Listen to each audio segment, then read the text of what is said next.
ارشاد بھٹی صاحب بھی ہمارے ساتھ موجود ہیں۔ ارشاد بھٹی صاحب آپ کی طرف آتے ہیں۔ فواد چودھری صاحب نے جس طرح، شہزاد آپ ہماری آواز سن سکتے ہیں؟ ارشاد بھٹی صاحب ہماری آواز سن سکتے ہیں؟ جی مجھے آواز آ رہی ہے۔ ٹھیک ہے، اچھا آپ بھٹی صاحب فواد چودھری صاحب کی استعفے کو کس طرح دیکھتے ہیں؟ انہوں نے لکھا کہ میں عمران خان سے راہیں جدا کر رہا ہوں، جو کبھی راہیں جدا نہیں ہوں گی کہتے تھے وہ راہیں جدا کرنے کا اعلان کر رہے ہیں۔ کتنا مشکل معاملہ ہے یہ، مرحلہ ہے یہ؟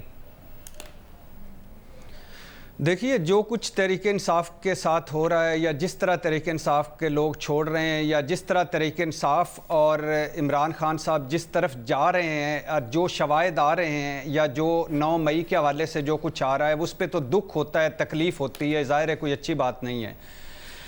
اور عمران خان صاحب کی یہ بات بھی وقتی طور پر اگر مان لی جائے کہ جبری طلاقوں کا موسم آ گیا ہے، مقدمے، کیس، گرفتاریاں، دباؤ، سارا کچھ مان لیں،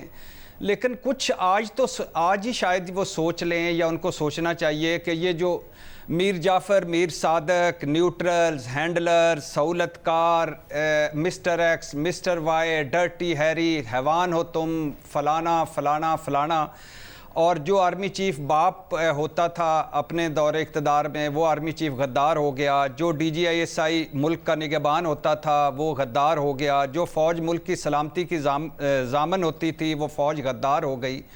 آپ عمران خان صاحب مقبول ترین ہوئے اپنی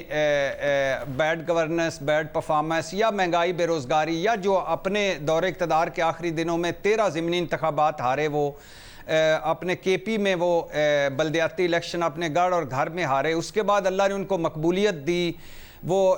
دوبارہ مقبول ہوئے۔ جس طرح وہ قومی اسمبلی سے نکلے وہ بھی اب آج لگ رہا ہے کہ بلنڈر ہے، جس طرح وہ صوبائی اسمبلیوں سے نکلے وہ بھی لگ رہا ہے کہ آج، یا صوبائی اسمبلیاں توڑیں وہ بھی لگ رہا ہے کہ آج بلنڈر ثابت ہوا۔ اور جس طرح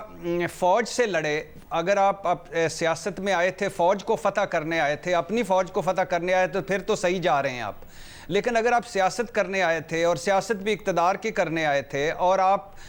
کا مقابلہ پی ڈی ایم سے تھا، اور آپ کا میچ اس سطح پہ تھا کہ 10 وکٹیں باقی تھیں، 10 اوور تھے، 10 رنز چاہیے تھے، اور اس وقت آپ نے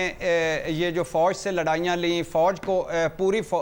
فوج کو جو آپ کل کہتے تھے کہ فوج پر تنقید کرنا ہی وہ جو ہے وہ غداری ہے، آپ نے وہ ساری حدیں کراس کی، تو اس کا انجام جو آج سامنے آ رہا ہے، اور جو یہ اس کا نتیجہ سامنے آ رہا ہے، جو فصل 13 مہینے میں بوئی تھی وہ سامنے آ رہی ہے، اور پھر بھی دکھ ہو رہا ہے، تکلیف ہو رہی ہے۔ یقین کریں اس کی وجہ یہ ہے کہ عمران خان صاحب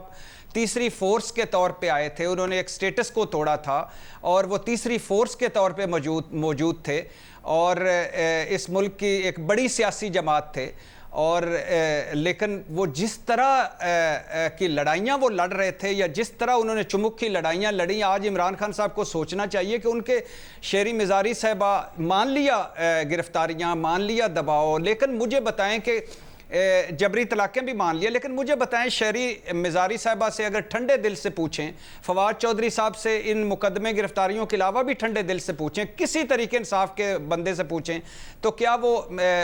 آرمی چیف غدار ہوتا ہے یہ وہ کہیں گے کہ ہاں ہوتا ہے؟ D G I S I غدار ہوتا ہے کیا وہ کہیں گے کہ ہاں ہوتا ہے؟ کیا 9 مئی کو جو شودا اور جو کور کمانڈر ہاؤس جو جی ایچ کیو پہ ہوا، کیا وہ ایسا ہونا چاہیے تھا؟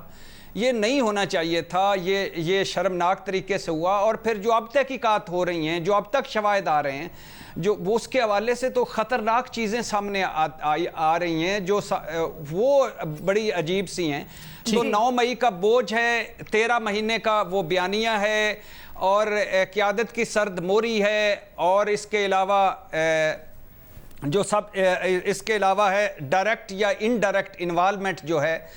9 مئی اور اس کے حوالے سے ہے، تو دکھ اور تکلیف کے مناظر ہیں، لیکن بھٹی صاحب بالکل صحیح کہہ رہے ہیں۔